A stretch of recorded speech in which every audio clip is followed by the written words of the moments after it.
All right, we're back and we're live again. Yes. Um, this is what, episode 9? I think it's episode 9. Yes, Wow, that's absolutely. So unbelievable.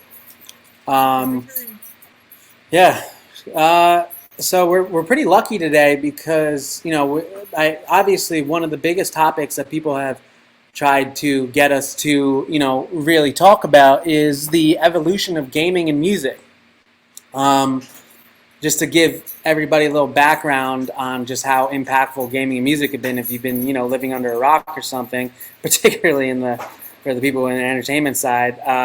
What was it, like literally less than a month ago? Travis Scott had the largest online quote unquote like show ever with 27 million plus concurrent viewers on Fortnite, which actually blew out Marshmallow's numbers. Who would have ever thought or believed it? So I think it was obvious before that gaming was just such an impactful piece of culture, particularly during this time of quarantine and quarantine culture.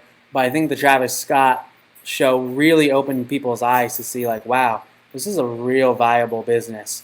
And it needs to be kind of like forefront and thought of in almost every artist campaign. Um, so, I mean, Natasha, really curious to just have your quick, note on just kind of the gaming side.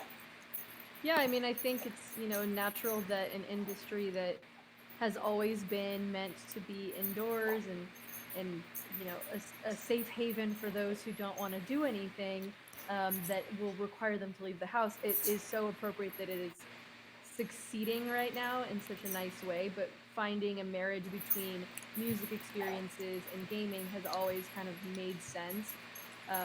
So just trying to find those unique perspectives like the Fortnite experience, I think that was a really, really key way to show, like, wow, let's bring this to the forefront. Let's create a new experience for people in the gaming space that's going to be newsworthy when there's really nothing else to talk about.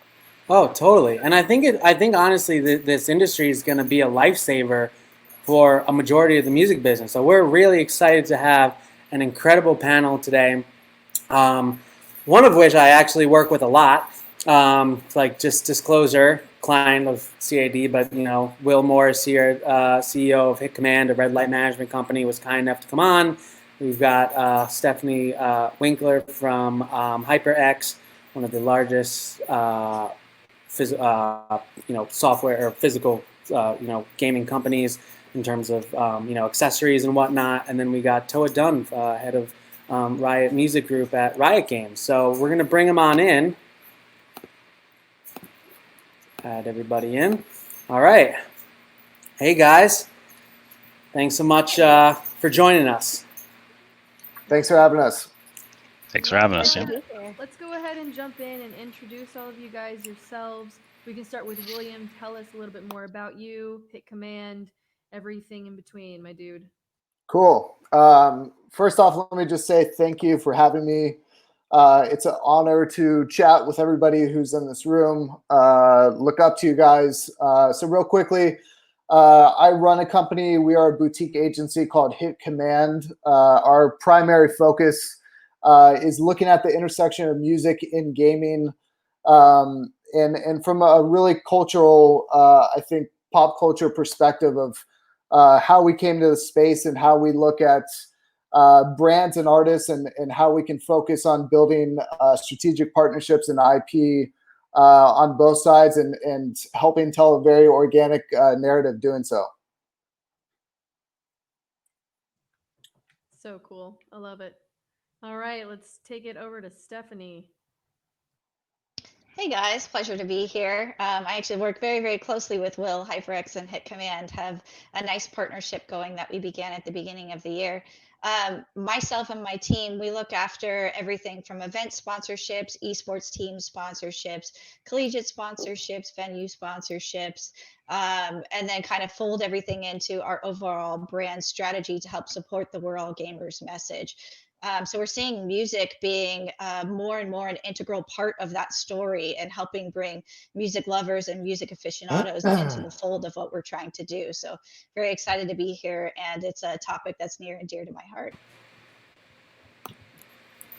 And Toa, take it away.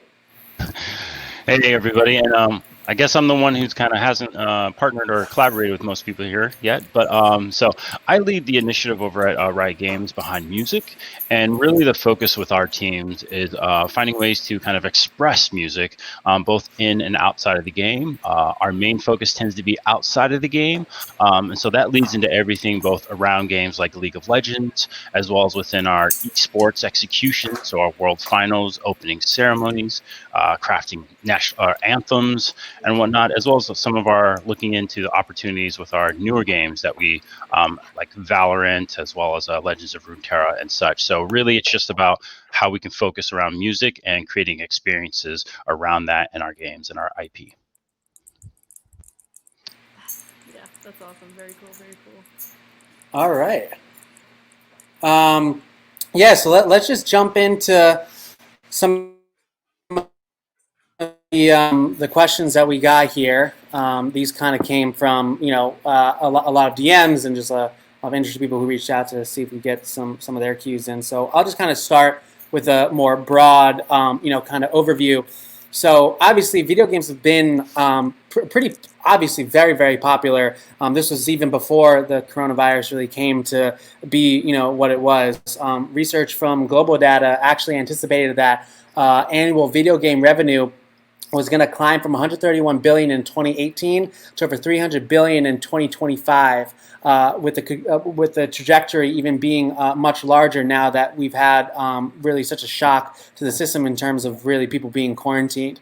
And we also are taking a look at a lot of the public companies who are in the gaming space. Blizzard, Zynga, Glue Mobile have all seen double-digit growth in their stock valuations since March, which is, I mean, you take a look at the market, I mean, that's pretty incredible just to kind of give you a sense of how impactful gaming has been.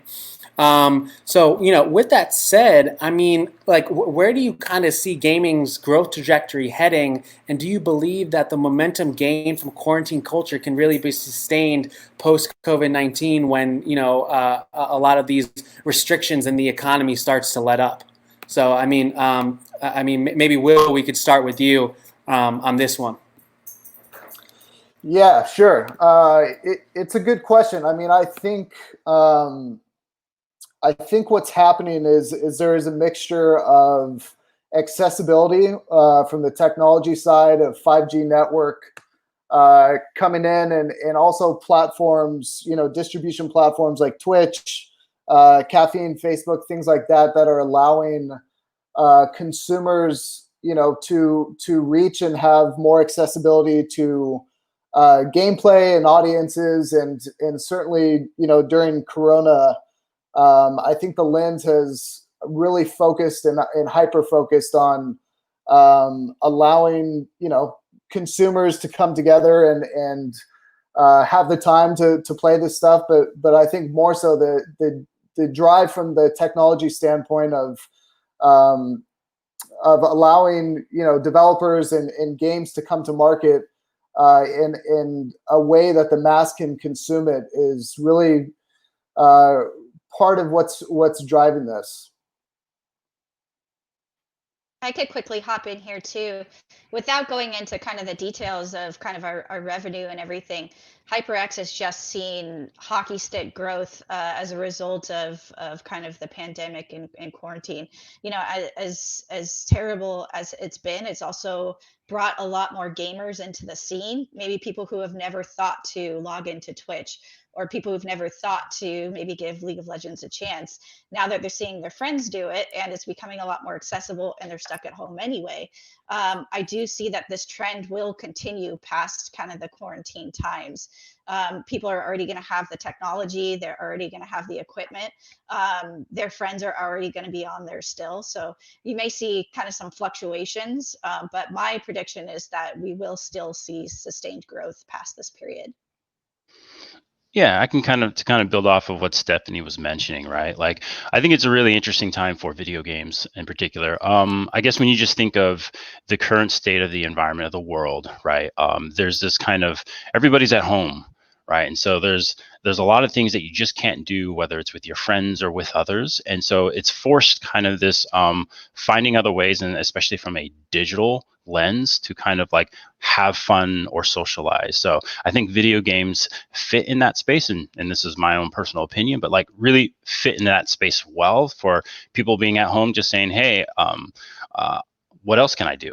Right. And for a lot of people who may have loved playing video games, but just never really had the time to because they had other obligations, responsibilities, maybe some of those things have been lifted. So they have more time to play video games. So to me, it's not really a big shock that you're seeing kind of this elevation in people playing video games. I also think that's for the whole the industry at whole. It's also introduced video games to people who just normally didn't have access or have time. And so are they going to consider playing video games now more as they continue on? I think that's kind of the question in the opportunity space. I think So- that's interesting too, because when quarantine first hit, I was like, I'm not a big gamer at all. I was like, I played Sims when I was a kid, like religiously, but that was like my extent of it. And I know that as soon as quarantine hit, a lot of the gaming sites were basically doing massive quarantine discount rates for all of their video games. And I ended up buying 3 because I was like, why not? I never have time to do this. And now what else am I going to do? I did like 3 puzzles and I was sick of that. So I went to the next more interactive thing that I could do that was exciting. So it makes sense. It really does, especially for someone who, like me, doesn't really play video games. And I'll say this too. I mean, and I'm just pulling these numbers up to kind of like subject a lot of your guys' thoughts here. Did you know that since March of this year, gaming spending has been up 34% in March. So we have to realize March was like the peak low in terms of major unemployment, really low Nasdaq and stock numbers, and then also in April. Gaming was then spending was up over 73% year over year. So it literally almost doubled in just a month's period of time during what is considered one of the worst economic recessions since the Great Depression. And I think that in itself is just like really reminiscent of what you guys are saying here. I'm curious, I mean, do you guys feel like the gaming industry is not, I wouldn't say like pandemic proof, but like a little bit recession proof right now, just because of where you guys have kind of seen like this massive growth? Because it seems like you guys are one of the few industries that is just like really, just kicking ass off of this quarantine. Yeah, I would say that, as terrible as it might be to frame that up, right? Because the pandemic situation, it's horrible, right? It's affecting people's health and everything. But gaming was really kind of built insulated from all of that, right? It's an activity where you can be social, but you're naturally indoors. You're naturally kind of away from the elements, but you still get to connect with your friends and everything. So in that sense, I think it did have a competitive advantage over a lot of other industries. Now that coupled with the fact that, we're kind of at a perfect crossroads where there's newer and newer technologies coming out, but those are becoming less and less expensive. So it's becoming, the barriers to entry are becoming a lot less significant to get into. So I think it is kind of a very interesting time and kind of like the perfect storm for creating this environment for a lot more gamers to kind of come into the scene. Yeah. I mean, you guys are, have one of the largest like gaming like pieces of IP in the world. I mean, what are you guys seeing in terms of maybe like League of Legends and some of the data that you guys may have? I'm sure you guys are seeing a ton of growth just in that property alone. Yeah, I mean, I can't speak to kind of like our internal data. I mean, we've got, I'm not on kind of like the teams that really analyze and have a really good heartbeat of like how kind of the game is doing both from different regions and just holistically, because my main focus being music, but just my opinion in regards to from a high level, right? Like for me, I think it's for something to be absolutely, I guess, recession proof is hard, right? I think every recession is very unique in itself on why what is stemming to become a recession. So, I mean, I was around for 2008, 2009. I worked in the financial industry and banking, so I understand for what things that were seemed to never to go down or fail. I've seen those happen, but I think in this particular time, right, like things that are digital, right, that don't need people to physically congregate in the same place are added advantage during this kind of recession and whatnot. So again, I think, yeah, those type of digital experiences, platforms, products, and stuff like that are doing really well. And if you have like physical product around that people can still attain, again, I think those can do well. Makes sense.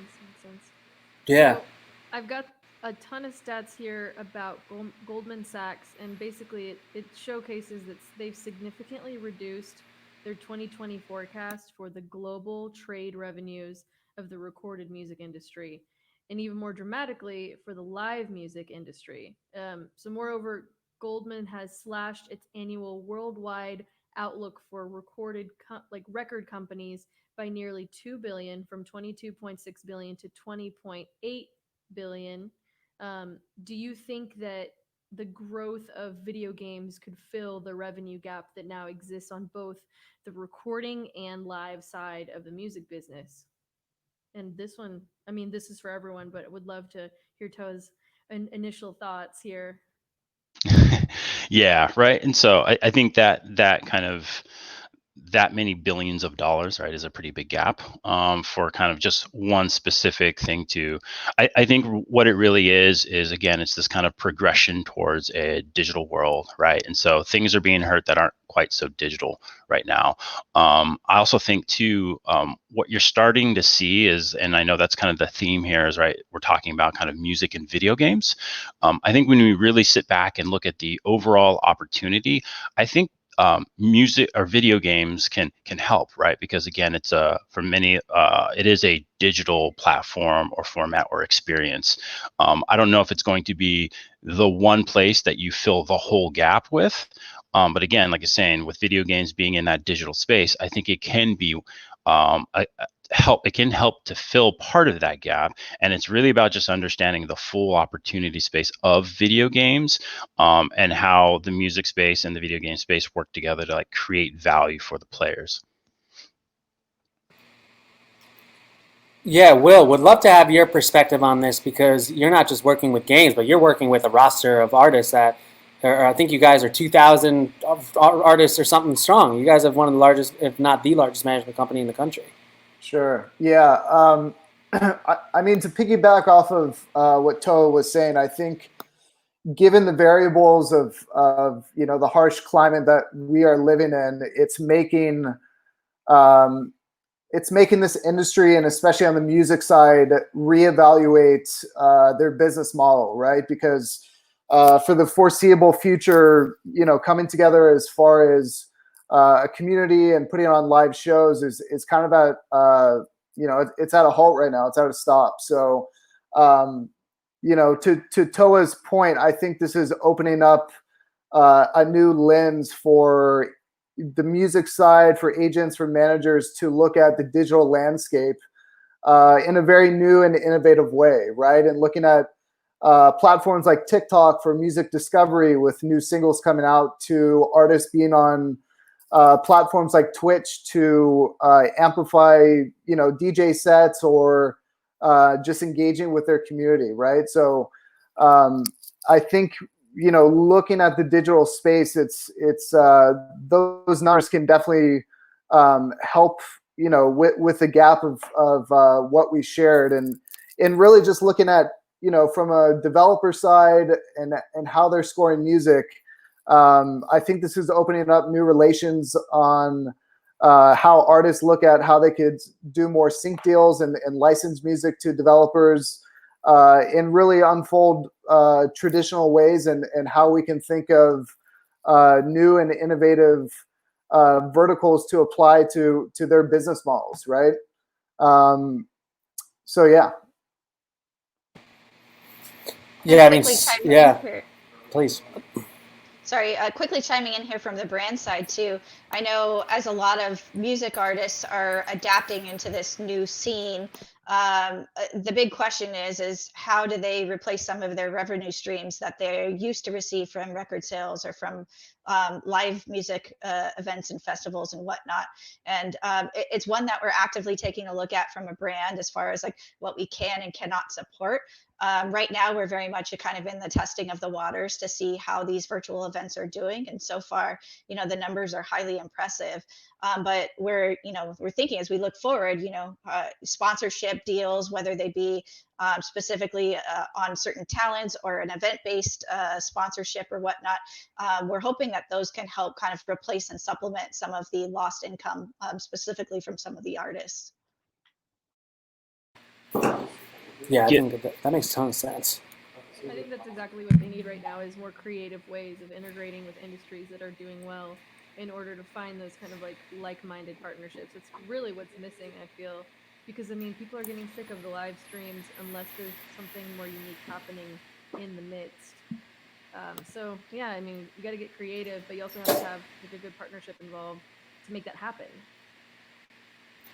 Yeah, and I think this is a good segue to kind of what we were talking about before, is that Travis Scott's show, Astronomical, which I think was curated by Kara Lewis and obviously Fortnite and Travis's team, really opened up the gateway, I think, not just for what gaming could be, but also what genres could enter into the gaming space. From my understanding, he was probably one of the first major hip hop artists to really get into the gaming side that had traditionally kind of leaned more towards pop and EDM. With that said, I mean, just some numbers that we had kind of jotted up before: 27.3 million concurrent viewers at once, largest ever digital event ever recorded. They weren't very specific on how much money he actually made, but apparently he did pretty well on the back end, given the fact that there was a lot of like in-app purchases and whatnot. So maybe we could start with you, because you have background not just running Hit Command, but you also were, believe it or not, one of the pioneers in this space with deadmau5. So would love your take on what you felt the Travis Scott activation did, and how you see these kind of activations evolving. Yeah, sure. I mean, deadmau5 was one of those amazing experiences of working with the artists, and arguably one of the biggest artists that is very organic to the gaming space. But to your point of the activations with Travis Scott and the Marshmallows of the world is, I think you're seeing, when you look at the younger generations, right, the Gen Z and things of that nature, they're using the metaverse. They're using platforms and worlds like Fortnite to, not just come together and play games, but this is a virtual, 2020 arcade of our times, right? Of where kids would get together and find a community to hang out and enjoy bantering and talking back and forth. And it just so happens the backdrop to that in this new day and age as it's been proven to be a backdrop of gaming, right? So it is truly a natural, organic blend with music and gaming. It's always been at the hip side of each other with, depending on the game, it really mirrors the narrative of the genre of music. But, to these pioneers of the Marshmallows and his team, and Travis Scott and his team, is you are colliding with a generation that consumes this type of content, and they are pioneering what I think is a new, innovative, virtual way to experience an artist, new music that's being released. The creative availability to do in-game skins, and to amplify that to a physical form of selling merch from the back end of that experience, right? And talking numbers, you cannot get Travis Scott into a physical, North American worldwide tour and hit the numbers that you hit doing that activation, which was, maybe 30 minutes or an hour. I forget how long the time span was of that activation, but you're hitting an audience on a global number in a very powerful way, which I think it takes artists as big as a Travis Scott or a Marshmello to open that door to consumers, but also on the business side, to agents, to managers, to look at what door they just opened, right? And what that can lead to for the future of young artists who are wanting to get into the space and develop and make a name for themselves. These guys and even events like League of Legends and what Toa's team has done, it's paving the way for a new way of artists to be able to come together and create art and let it hit the mass in a global way.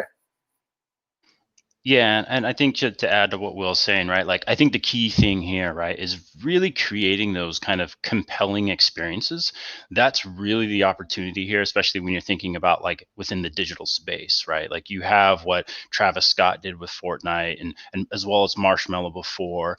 For us, even dating back to like 2018, what we were able to do as far as we created a virtual kind of pop and K-pop group, working with artists like Jira Burns and Madison Beer and G Idled, and they basically debuted and performed in front of at our esports opening ceremony, which had just over 99 million people viewing live at that moment, right? And so we debuted kind of in a really cool way and in a creative way, using a song that we produced and wrote in-house along with collaborations and those artists, and the impact that can create, and kind of start like the understanding of like, oh, like what else can you do in the space? I think that's really starting to understand the opportunity again, from whether it's creating new records, new performances, partnerships, like with what we did with True Damage in 2019, right, where you bring in kind of a Louis Vuitton now. That's kind of part of the story and the narrative of this new group.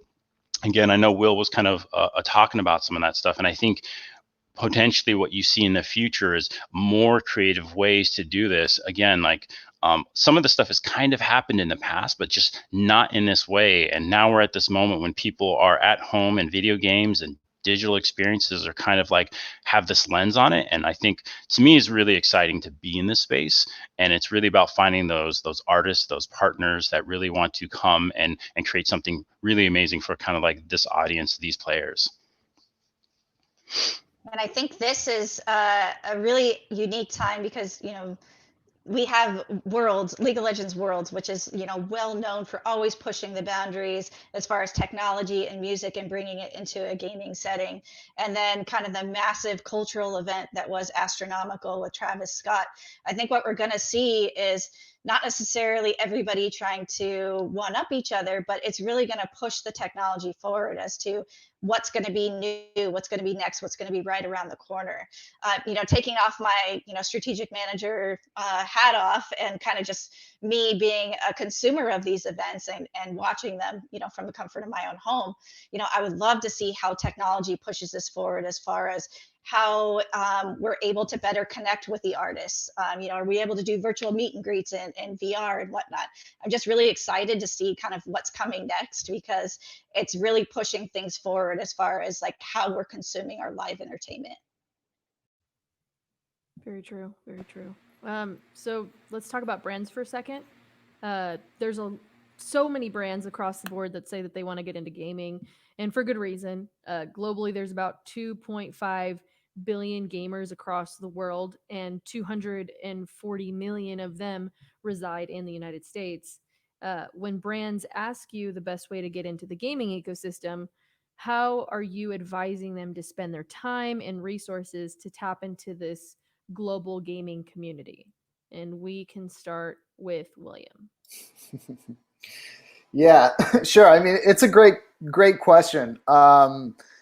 We work with brands that are endemic to the space. We are talking to a lot of brands that are non-endemic, and really it comes down to company culture and strategy and really the initiatives. But I think it's a case by case. It's a bit tough of a question to answer because I can't speak on any one behalf. But I think it has to come from an organic perspective, and I think an organic strategy on how a brand enters the space, and I think that goes for any vertical, right? Whether it's gaming or music, it's got to be true to the brand's identity. And Will has been kind of instrumental as far as bringing the HyperX brand into a lot of his events. We've worked on kind of the Beatport Reconnect Music Festival, Dance Music Gives Back Festival, which is a kind of a custom curated festival by Hit Command. He's been really good about figuring out what our brand's needs are and what's specific to our KPIs and making sure that we're aligning with the right events. Because I think it's very easy for a blue chip brand to come in there and say, okay, these events are drawing massive numbers.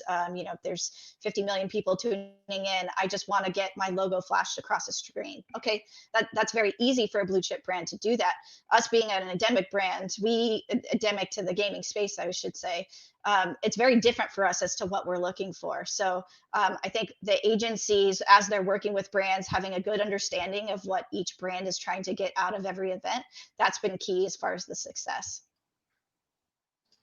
Yeah, and I can't speak for, we've got smart people at Riot that work on really the brand specific things and our partnerships team. So I can't speak for them, right? But kind of my opinion on just based off like what I've observed, like to me, like the key thing, one of the main key things is authenticity, which is kind of, I think, a little bit of what everyone's kind of talking about here.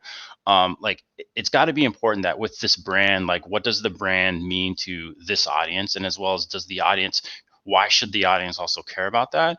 I know for me too as well, it also comes to the actual integration, right? Like to me, what is really interesting and compelling are kind of like deep integrated partnerships, right? You can talk about the transactional slap your logo on a thing and call it a brand thing, or like how can you deeper involve what the brands that are in play here, right, to mean something and to have a meaningful impact on what's being done here, right? So as an example for us is like finding a way to kind of storytell as well, and does it just feel authentic to that audience and the players? And I think that's really key for great partnerships, and I think that's how you get just the best impact and value. That makes sense. I will throw out one too. When I worked for Pizza Hut corporate a couple of years back, we did have some team members on our digital team who really pushed the gaming integration. We actually did some partnership stuff with League of Legends, but it was more so like the gamers themselves eating pizza while gaming on live streams and doing things like that. But I know that they probably paid a pretty penny to, get their logo on a couple of live events and a couple of other things that were in the gaming space. But it felt like a natural integration. I mean, you're thinking people at home playing games, gamers, and pizza, which is like the best, easy, fun food you can have at home. So it felt appropriate for them, but I don't think it would have felt appropriate for like some random other brand that doesn't have any sort of appeal to the audience in and of itself. So I think that's definitely where it comes back down to the authenticity, like you were saying, that really makes the relationship work. And I'll say this too. I mean, the brands that go into this space, you have to be careful, because if you do it wrong, you could really tarnish your brand. I mean, I'm not sure who on the panel remembers this, but it was KFC that tried to do that DJ set on one of the festivals, and they had like the KFC guy spinning some sets up there, and everybody was confused why he was up there, and it just, I don't know, for some reason it just really didn't resonate with the EDM kind of community. And I could imagine that, that kind of same kind of feeling could really happen in the gaming world, where gamers are a lot more attuned to authenticity than I feel like a lot of other type of communities. Specifically, even getting to work with you, Will, I mean, just kind of seeing it firsthand has been pretty astronomical. To see how sensitive they are to the brands that come into this space. But, with that said, just to jump over to, topic a little bit, virtual concerts, even though they're really accessible within gaming, a lot of live music industry executives are pretty clear that, virtual concerts will still never take the place of the actual physical concert. So I guess the question that has been proposed here is, how do you see video games and physical concerts coming together when live events are safe to resume again? And maybe, Will, we could start with you, because I feel like a lot of your roster is probably asking that question.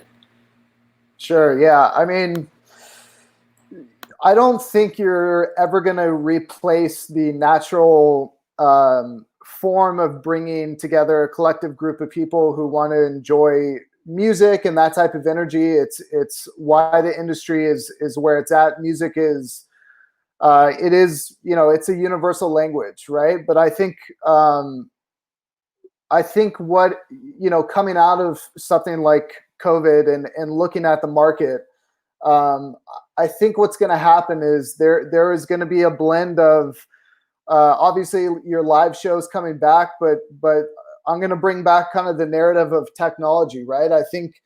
Um, I think the idea of live streaming shows and adding technology and adding layers to the physical to also have a digital is going to be, you know, a top tier of an importance of how companies like Live Nation look at their business model, and I think that that experience is going to evolve, and I don't think the digital space is going to leave. I think the lens that had to focus and the industry of the music had to take a step back and say, how do we allow our artists to continue to do what they do? And you're seeing that through in-game experiences like the Marshmello and Travis Scott, and you're also seeing amazing companies like the Wave VR putting technology together and accessible for people like John Legends to do a full VR experience for his fans, right? So I think coming out of this, that's going to evolve, and I think that live shows are, you know, hopefully, knock on wood, is going to come back sooner than later. But you're going to have, I think, another tentacle and vertical of an extension of how do we take this digital experience and allow it to continue in this digital space and attach these artists, but also attach brands to it as well. I mean, Toa would love you to jump in, or Stephanie. Yeah, I mean, I kind of agree with Will here, right? There's kind of, I think there's a bunch of kind of coexisting, and they have coexisted for so long, right? Video games, digital, as well as kind of just physical events themselves are physical concerts, and some of them have worked together very well. I think we'll have that. I don't think digital will totally replace, at least not in the super near term, what a physical concert does. In fact, I don't think that it ever will just replace it. I think they're different, right? And as long as, you know, I've been here, I know what physical concerts bring, like what they feel. It's hard to replace it with something digital. I've experienced some amazing kind of VR and all of that, and those have been amazing, but they're just different, right? Now, there could potentially be a time in the future where there's a generation that has only grown up with digital, and I don't know, maybe that's closer to like the Matrix, right, where we just don't even know the difference between digital and physical. I'm not going to go down that road, but I think for now there's just a lot of coexistence, and I think if anything, the world, the industries are learning the opportunity space of digital more. So hopefully we just see cooler, just better stuff in the digital format that just was never considered before because the focus was always physical. I love that response. I would tend to agree too. I do not see that virtual events and IRL events are, you know, completely mutually exclusive. It's never going to be either or. For like festivals, you're never going to be able to replace, you know, waiting in line to try to get your spot on the tickets, or, you know, trying to plan out a totem to bring to your festival and everything. There's just certain things that you just cannot replace from an IRL event that you can do in a digital space, at least right now. But that's not to say we're not going to keep continuing pushing the boundaries of kind of where those two, that middle ground is in this Venn diagram, right? So, you know, we're going to continue to kind of push the boundaries of how do we bring gaming into an IRL event space. Like, for example, HyperX, we have the HyperX esports truck, which is a kind of an 18-wheeler gaming experience that we've brought to sporting events. We've brought it to music events, along with traditional gaming events. And it's been a hit. I think people are looking for kind of new experiences when they're going to these festivals and whatnot. But you're also going to see, you know, artists who maybe they're taking a break from being on the road, or it's just being really taxing, and they still want to hop on Twitch and they want to do a DJ set, or they want to talk to their fans. brands. And so there's still going to be kind of this blending. And that's what I'm most looking forward to, is kind of that middle ground of that Venn diagram growing. So you're saying that there's still a lot of opportunity to develop what that middle ground looks like. Absolutely, yeah. And I think it's going to take, the game developers coming together. It's going to take brands coming together. It's going to take talent and agencies. I think this is the collective goal, but I think we're all just scratching the surface as to what can actually be done here. Yeah, makes sense. Makes sense. So this actually is a question for you, Stephanie, to kind of follow up into your knowledge space here. So in-game transactions are a huge revenue stream for video games. For background, during the pandemic, video game enthusiasts spent roughly $400 on games and accessories since March. And this is according to LendingTree's subsidiary Compare Cards. But that's 1/3 the value of a stimulus check, $1,200 that everyone received. So, to offset wages. So, with that spending being so high, how should artists, brands, and gaming companies be thinking about their strategy to tap into this trend? Do you see in-app games or in-app purchases and accessory spending continuing throughout this year and into 2021? Absolutely. I think not only as accessories for games, and kind of just speaking from my experience with HyperX, but just the vast amount of people who are now working from home, there's a huge kind of overlap of the equipment and the accessories that you need to work from home while also for gaming. So you're spending money, but you're also kind of saving money too. So kind of the astute brands that are out there are the ones that are, developing the right products for the right people, and they know their audience and they know how to position it. And then also pricing it accordingly to make sure that it's affordable, especially during times when people might be a little bit more cash strapped right now. So, the brands who are kind of winning right now are the ones who really understand what's going on and are making products that fit people's needs right now. Absolutely. And if anyone else does have a thought they want to share, more than happy to hear anyone else out. I mean, all I know is I'm definitely on the higher tier of spending specifically for games and stuff like that right now. Not quite sure. Yeah, I just expect the space to kind of continue to grow, the progress of it. I think there's going to be more people kind of in this space now that weren't so committed to it. So I think it's a really interesting kind of time for video games and things around it. Absolutely. I mean, I'll say this though, right? I mean, I think that number that Natasha referenced, $400 out of a $1,200 stimulus check. I mean, the cash and the wallet of the consumer is so tight right now that the fact that they're willing to go out and spend that kind of money for these kind of accessories really says something about the passion and the commitment these gamers have to the gaming community and to their passions in this space as a whole. So I think it just really speaks to the growth that this space is going to have, in the future as well for everybody and every company, that is represented on this panel.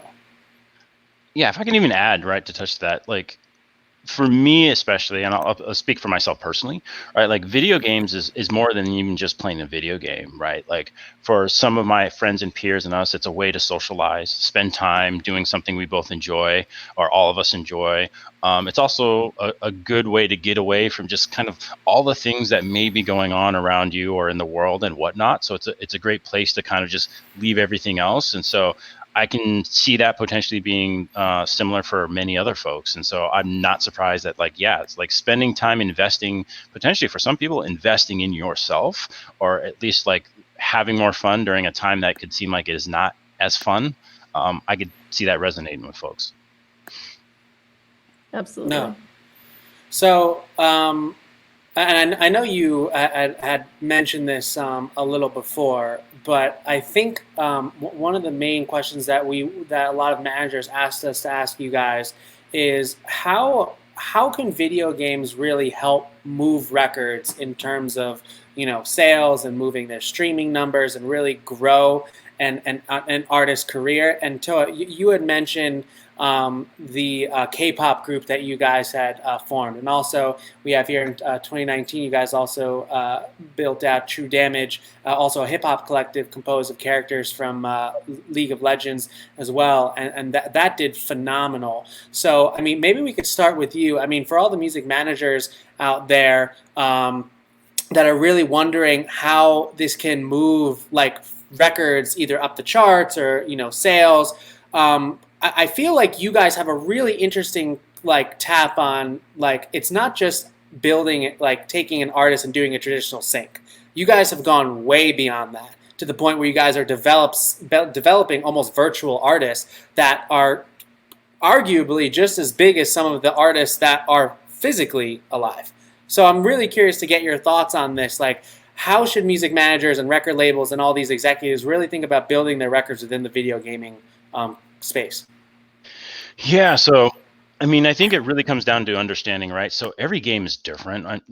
Or a lot of games are different. There's first-person shooters, there's MOBAs, there's MMOs, there's all these games, and so whether they're first-person, third-person, so there's this super diverse, just kind of expression of video games out there, right? And so each game may have its own way of kind of approaching how music is involved in both in the game and around it, right? So I can speak to kind of like League and like how we've done it, but really I would say the advice, or not necessarily advice, but kind of like to music managers or anybody in the industry, right? It's really about understanding the full opportunity space that music has with video games, right? So whether it is a sync, right? For example, you've probably seen some tremendous, I love going down the rabbit hole of like video game trailers, right? Some of my favorite video games often have awesome trailers.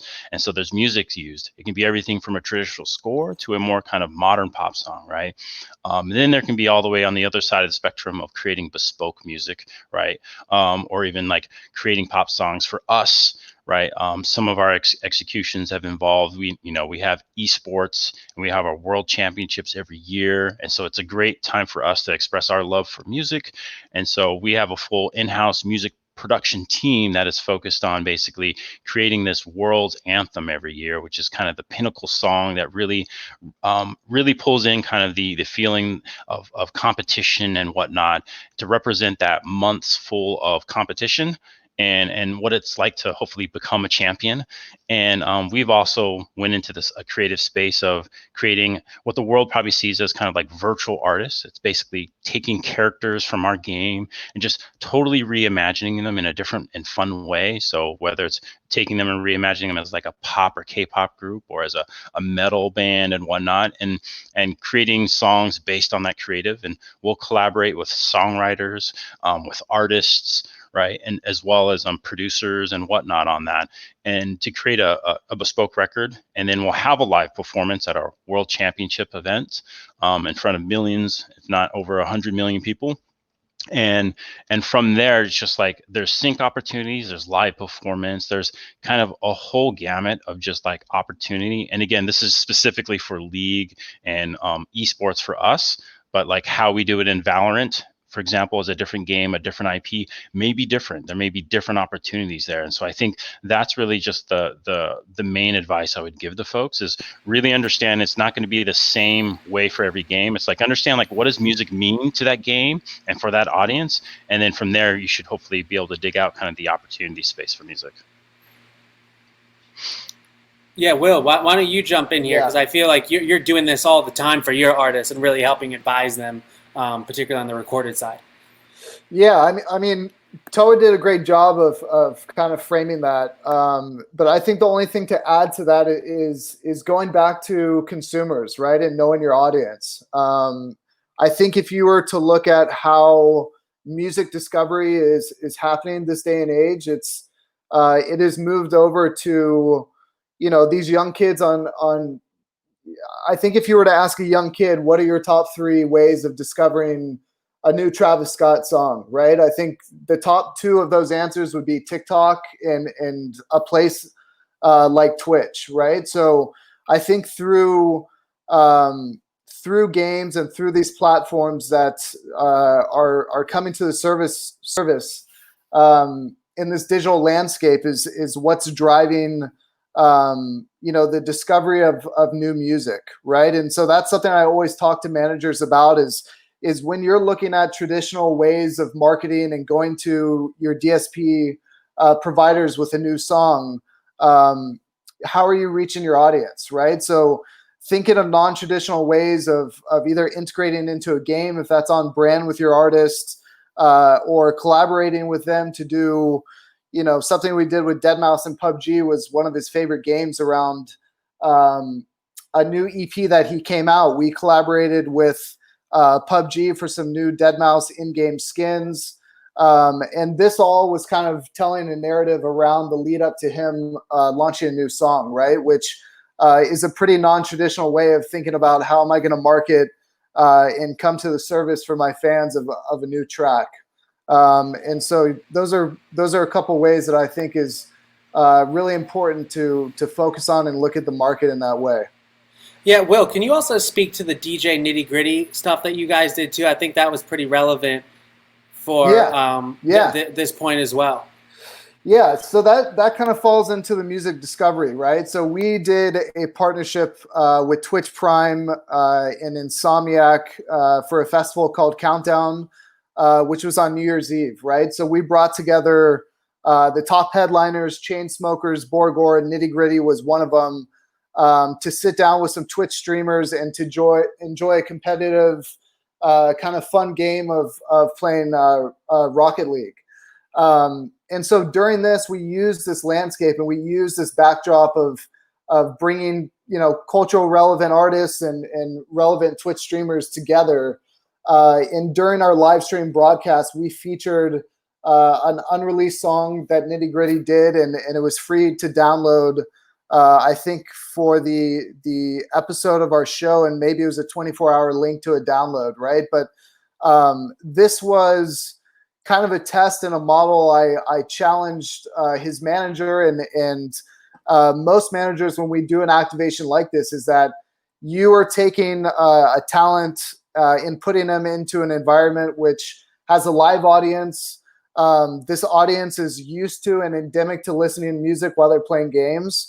And so let's do something for the community, right? So we released this track, and this is not very, I'm sure it's happened. It certainly hasn't happened too many times. But this is to a global audience. I think we're streaming to 145,000 concurrent people, and you're allowing an artist to, single-handedly say, hey, check out my new music. Here's a free download while they're enjoying this experience, right? So it's an added value for the artist. It's a new demographic of eyeballs who aren't traditionally looking for new music while they're watching gaming content on Twitch. But we walked out of that, and it was a win-win across the board. It was great. I mean, Stephanie, would be love to get your perspective on this, particularly because you guys are more on the brand side, but you guys also make amazing hardware within the gaming side. So I'm curious to see if you guys have ever thought about kind of like tapping new music into somehow of like the hardware side of what you guys do. Yeah, we've actually, through kind of the work with Will here, he's connected us with a lot of artists that have had a need for our products, specifically more on the audio related products like headphones and microphones, as you can kind of see on Will's stream right here. Those have been kind of the natural tie-ins specifically with music artists. And I think we're seeing a lot of crossover there. Us as a brand, that's usually kind of our first natural pathway in, is we want to make sure that if we're partnering with any talent, that it's an authentic tie, that they've tried out our products, they really like it, and they can be an authentic voice for our brand as well. So that's kind of usually the first tie-in. Second tie-in is making sure that, we very much understand our audience. Our digital marketing team is super on that front, but also understanding who the talent's audience is and how we can kind of connect and build a bridge between those two. That's of utmost importance to us. So we'll do that through, kind of interacting with the Twitch chat, doing giveaways, interacting with their social media and whatnot.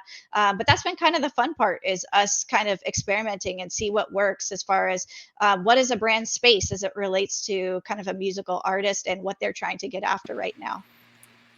I mean, I think that goes really well with your recent launch with Champion, and kind of how music and arts and like brands can really merge together in that kind of perfect harmony. So, would love your a little more background on your recent announcement there. Yeah, so this is our second collaboration right now that we are just about to launch with Champion. So shameless plug here. That's going to be this Thursday at 8 a.m. Pacific time. Yes. Visit the HyperX website to check that out. That's going to go quickly. It's very limited edition. But kind of the reason why we partnered with Champion is we noticed that as far as gaming fashion, it's meant one particular thing for the longest time. It's kind of been adapting like a sports aesthetic and trying to translate it into gaming, which it makes sense specifically in esports, right? So you'll have a jersey and you'll have your gamer tag on the back, and the organization that you're with and whatnot. Everybody wants to rep the jersey of their favorite gamer. But beyond that, we thought there is a lot more room that we can do as far as bringing personal expression to gamers too. So we feel that there was kind of like a lack of that. Champion has been great partners with us as far as coming up with bespoke and custom designs. This reflective collection was kind of built from the ground up. We took a look at everything that they had in their capabilities and kind of blew it up and said, we want to do something completely different. So it took us a while to land on this reflective collection. They kind of had to go to the drawing board and figure out what we were going to do here, but it turned out amazing. It's something that we've never seen before as far as what we can bring specifically to gamers. And I think it's going to resonate far beyond that, right? Because streetwear and streetwear apparel is something that resonates far beyond gamers, specifically into kind of the music industry as well. You'll see kind of the merch drop that for Cactus Jack was, fantastic as it went along with Astronomical. So these are areas that we're actively looking to explore. That's kind of the fun part of being in marketing and gaming right now, is that, we're tasked with finding these kind of new challenges and new opportunities. And, so we're just really excited. This is the second step on our journey with Champion, but definitely not the last. Yeah, that's super fascinating. That really brings us to, our last question of the panel. I mean, like fashion really is so synonymous with gaming and music, and it's so clear just with what you guys are doing at HyperX and what Travis did with his Cactus Jack, merch release. I mean, Toa, would love to have your perspective here. Where you feel apparel and fashion kind of sit in the gaming ecosystem, and like where you feel that there may be opportunities, if there are brand managers from different apparel brands on here. I see a couple, so I'm sure they would love your perspective on how they could work in the gaming side, a lot like what Stephanie's doing with Champion. Yeah, I think Stephanie covers it pretty well, right? Like, and I think this opportunity space is just like, it's just the tip of the iceberg, right? In 2019, for example, when we did True Damage and we debuted them basically at our World Championships, it was also along with Louis Vuitton, right? So from a fashion standpoint, and again, just understanding the going back to that authenticity, right, of having kind of this hip hop group, and how Louis Vuitton and kind of high fashion really fits kind of that overall theme, and how we kind of partnered with them to kind of create both co-design with their one of their lead designers as well, and our designers to create kind of the in-game costumes, as well as other kind of product that existed outside, both from a Louis Vuitton drop as well and stuff like that. So I think seeing more and more of those, and just like how that resonates with players and stuff, whether there's some really cool brands out there that do exist in this space, and I think there's just going to be even more. I mean, being comfortable at home playing games, and the type of fashion that could be, as well as just like, I think as people are more and more comfortable in expressing how they love playing video games, and those brands that can help them express that, I think that's an opportunity space as well. Do you see like virtual fashion, like to be able to dress your I'm blanking on the exact Avatar? Yeah, your avatar with like, I've heard Dior has gotten into virtual fashion, and they actually have designers now that are thinking about how to design cool clothes for those avatars. I mean, I'm curious. I mean, I'm sure there's like a lot of like those avatars in a lot of the games that you guys kind of hold on your IP side. So I'm curious to see if that's something that you guys are looking at exploring too. Yeah, I mean, when it comes to kind of like avatars or virtually expressing yourselves in game, right? Like with League of Legends, like our bread and butter that people know are skins, right? It's basically reimagining the champions or the characters that players play as and reimagining them in a whole different way. So, and then seeing other games like Fortnite, right? They have their own kind of avatars, right? You could be Travis Scott, for example. So to me, is definitely like not too surprising that like, hey, digging deeper into really crafting amazing kind of designed avatars or skins and whatnot. Like I think that's kind of existed, but I think, yeah, having really cool designed ones by designers that people look up to and just like, yeah, and represent that in game. I don't think that's anything that's like foreign to gamers wanting to do. And so again, another opportunity space. Yeah. Love it, love it. Well, you guys, we are at that point. It sucks to end, but it is always great to get to talk to such amazing, talented, and just like interesting people in the industry. I mean, this is an industry that we've been getting so many requests on, and we have such awesome, panelists for it. So, before everyone goes, two things. First thing is, I would love your 1, 2, 3 predictions you have for this particular industry or the cross section of music and gaming that you see coming into play post COVID-19. And then after that, we'll definitely get all the handles and everything from each of you as well. Shout outs, all the things. You can do it at the end of your prediction, whichever you want. But definitely want to make sure you're shouting out everyone and everything that you want to at this time. So let's go ahead and start with William on those predictions. Sure. Yeah. I mean, I think at the end of the day, this is a really exciting time given such scary weather that we are living through as a society. So I think this is just the tip of the iceberg as you look at two completely different markets and how everyone is forced to kind of look at the digital space, right? And so I think there's such a natural, organic connection between music and gaming that the players on both sides are coming together and huddling and saying, how can we do the best in both these spaces and amplify at the same time to make some really cultural aha moments moving forward. So yeah, I think it's the tip of the iceberg as far as where things are headed. And where can they find you on like social or Instagram or something? I know you got a great Hit Command Instagram, so just want to make sure they can follow Yeah, sure. So you can follow us at Hit Command, and William Morris is my social tag for everything. And honestly, Toa, Stephanie, thank you so much, guys. It's been an honor to chat with you guys. And Clayton and Natasha, thank you guys for setting this up. Oh, yeah, Absolutely. Of course, bro. Likewise. Awesome. Toa, give it to us. What are your thoughts? Prediction wise, I mean, being in the space, I'm a little bit biased. I think I'm excited to see kind of just like new games that are coming out. I think even newer and better games are either coming out or being developed. So I'm excited for that. And especially with just like a lot of attention around video games. So I think better games coming out.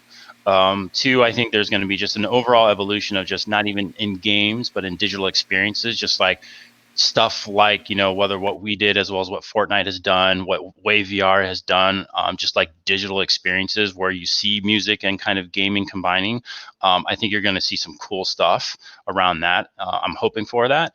And so, yeah, I just think, and I think as kind of a third one is, again, this is just for me at Riot and just like really loving video games and what it is. I just really hope that like, players really feel that like as far as being a gamer and enjoying that they're able to hold on to that and like enjoy, because like for me just playing video games is very enjoyable and it's a great getaway. It's a great many things, a way to socialize that, and I think it's going to be just like people can wear it on their shirt in a more proud way.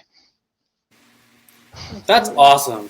And where can people find you and Riot Games? Toa's got a great Instagram.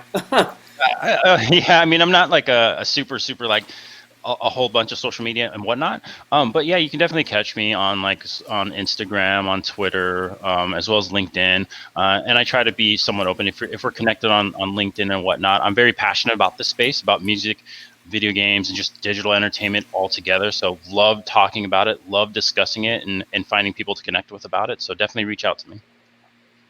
Awesome. Amazing. Awesome. Thanks so much, Toa. And then we'll grab Stephanie. Yeah, so I would say my first prediction here is that we're going to see kind of from the player base and the gamers a little bit of a graduation as to the types of games that they're trying or that they're interested in playing.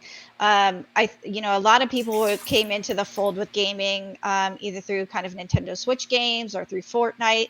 And as we are starting to see kind of the gamer base mature and grow, I think they're going to be more open to exploring different game genres and kind of different game titles. So looking forward to that one as far as gamers just becoming very more well-rounded. And then secondly, as it relates to this specific topic, as I kind of alluded to before, I think we're just going to see technology kind of boom and trying to help flesh out that space between IRL events and virtual events, and how we kind of put more flesh on the bone there, and creating new and unique experiences. I think Astronomical, as well as kind of Marshmallow and the Party Royale events, those are amazing, and those are just kind of the tip of the iceberg of what we can do. So I'm really looking forward to seeing how the technology helps bolster that space and kind of helps keeping things fun. There's a lot of things to be sad about, but so much in the gaming industry and the music industry is about bringing joy and bringing fun into everyone's lives, and it's something that we crave, and it's something that we need right now. So just really excited to be a part of this. Yeah, beautiful. And where can they find you? Or yes. Yeah, for me personally, I would say hit me up on LinkedIn. Just like Toa, I'm really passionate about this, not only from kind of the business side, but it's something that I'm personally passionate about. So open to messages and connections and everything. But specifically on HyperX, definitely check us out on our Instagram and our TikTok. Our TikTok is just so much fun. I could spend hours on there because our team is just like really amazing as far as making fun little snackable videos and whatnot. So we're just at HyperX on TikTok. Perfect. I have to check that out now. I'm obsessed with TikTok. Guys. Yeah. Well, oh my God. Well, thank you guys so much for coming on. Will just had to drop off. But like we said, this has been an amazing conversation. I really believe that the live music business and the recorded music business is going to lean heavily on you guys and the innovation that you guys have, really pushed forward. Toa, you continue to do amazing work at Riot Games and everything you guys do. Super excited to see what you guys got coming up next. And Stephanie, all the collaborations I've seen, between working with Will and getting to work with you guys and even seeing it, firsthand has been amazing. So I just want to thank you both and Will, obviously, for coming on today. So thanks for having us. It's an honor. I appreciate you all. Thank you. Amazing. All Awesome. right. Well, wow. Well, Natasha, this is another episode closed. This is definitely really eye-opening. It's very clear that the gaming industry and business as a whole is really going to be the forefront for a lot of where the music and live business is going to have to really, connect with, I think. Yeah. It's really nice to finally have a panel where we hear some good, we hear some positives, and we see that there's a possibility for a merge, a transition. And I think, as we know, this year is the year of necessary transition, necessary transformation. Getting to see how this industry that I've always been fascinated by, especially when we lean closer to VR, how it's evolving and how it's handling itself during this time is pretty cool. I think there's a lot of opportunity for music. I hope everyone who's in the music industry has taken notes during this time, is trying to figure out ways to adjust their strategies to involve gaming. But yeah, this was great. I mean, they were all so wonderful. I loved everything that they all said and kind of all their unique perspectives from different angles of that industry. Very, very cool. Yeah, and I think one of the big key takeaways, and everybody said, but I think Toa was just so clear on it, was you just really like to get music to really function in the game well, you have to know the game. Like yes. it is no, like you can't just like say, oh, I just want to sync and whatever. You just really have to know the audience in the game. So I implore a lot of managers and artists and label heads and whoever is, really pitching these people to spend the time. I mean, if you haven't gotten a chance to play League of Legends, just try it, and like feel it for yourself. I think that's a great first step to get used to this space. So obviously we want to thank Will, Stephanie, and Toa again. They were amazing. There are just so many comments here. I mean, honestly, I'm so sorry, guys, that we never really got to an audience Q&A because there's just so many questions that came up. I'm like, oh my God. But they were so kind to give you a way to connect with them. So please reach out to them, and we hope that this series continues to be a great informant on ways that the entertainment business can survive this recession. Absolutely. And if this is your first time tuning in, we want you to know that we have all of our panels available for listening and watching on our YouTube channel. We upload them every week so that if you missed one and there's a topic you're interested in, you can watch it. We talk through fashion industry, tons of different aspects of the music industry, venues, labels.